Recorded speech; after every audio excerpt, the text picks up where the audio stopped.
Assalamualaikum warahmatullahi wabarakatuh.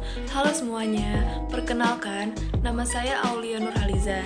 Saya dari kelas 5B, jurusan BKPI. Di video kali ini, saya akan menjelaskan tentang apa itu respectful dalam konseling multikultural. Seperti yang kita tahu bahwa Indonesia adalah salah satu negara multikultural di mana Indonesia memiliki banyak keanekaragaman, baik itu bahasa, suku, ras, agama, adat istiadat, budaya, dan lain-lain.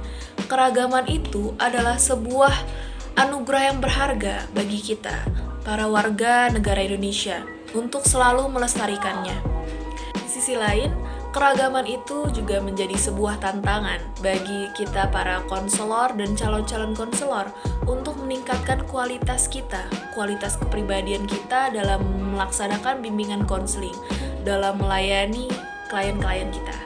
Terkait dengan BK, model penilaian konseling memiliki 10 faktor perkembangan psikologis yang harus konselor kuasai agar proses layanan konseling berjalan dengan efektif. 10 faktor tersebut disingkat dengan respectful. R, yaitu religious identity atau landasan agama. Dalam faktor ini mengimplikasikan bahwa konselor dituntut untuk memiliki pemahaman akan nilai-nilai agama dan komitmen yang kuat untuk mengamalkan nilai-nilai tersebut dalam kehidupan sehari-hari, khususnya untuk memberikan layanan BK kepada klien. E, economic background atau latar belakang ekonomi. Dalam faktor ini, konselor dituntut untuk menguasai, memahami latar belakang ekonomi daripada kliennya, baik itu kalangan atas, kalangan menengah, maupun kalangan bawah, karena latar belakang ekonomi sangat mempengaruhi kepribadian klien dan permasalahan yang sedang klien hadapi. S, yaitu sexual identity atau identitas seksual. Dalam faktor ini, konselor dituntut untuk memahami dan menguasai perbedaan gender, baik itu dari peran, sosial, kodrat, maupun kesejahteraan emosionalnya. Sehingga konselor dapat memberikan layanan sesuai dengan gender kliennya, baik itu lelaki maupun perempuan. P, yaitu psychological development atau perkembangan psikologis. Dalam faktor ini, konselor harus menguasai perkembangan psikologis daripada klien itu sendiri agar konselor dapat memberikan layanan yang tepat sesuai dengan tugas perkembangan kliennya. E, ethnic identity atau identitas etnis. Dalam faktor ini, konselor setidaknya dituntut untuk menguasai latar belakang budaya kliennya dan memperlakukan kliennya sesuai dengan budaya mereka. Karena dengan cara ini, konselor dapat dinilai menghargai kebudayaan daripada kliennya.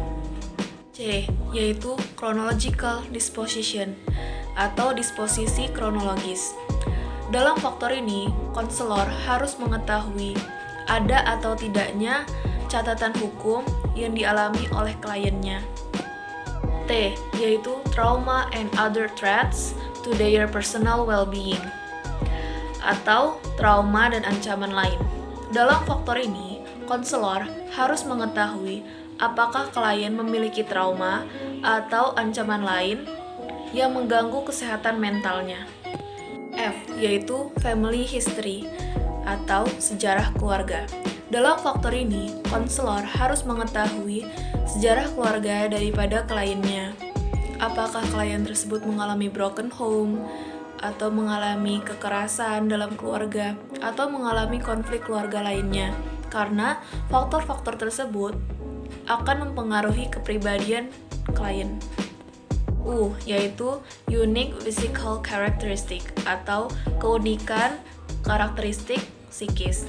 Dalam faktor ini, konselor harus mengetahui keunikan dari karakteristik kliennya, sehingga dapat membantu konselor untuk mengembangkan potensi kliennya secara maksimal.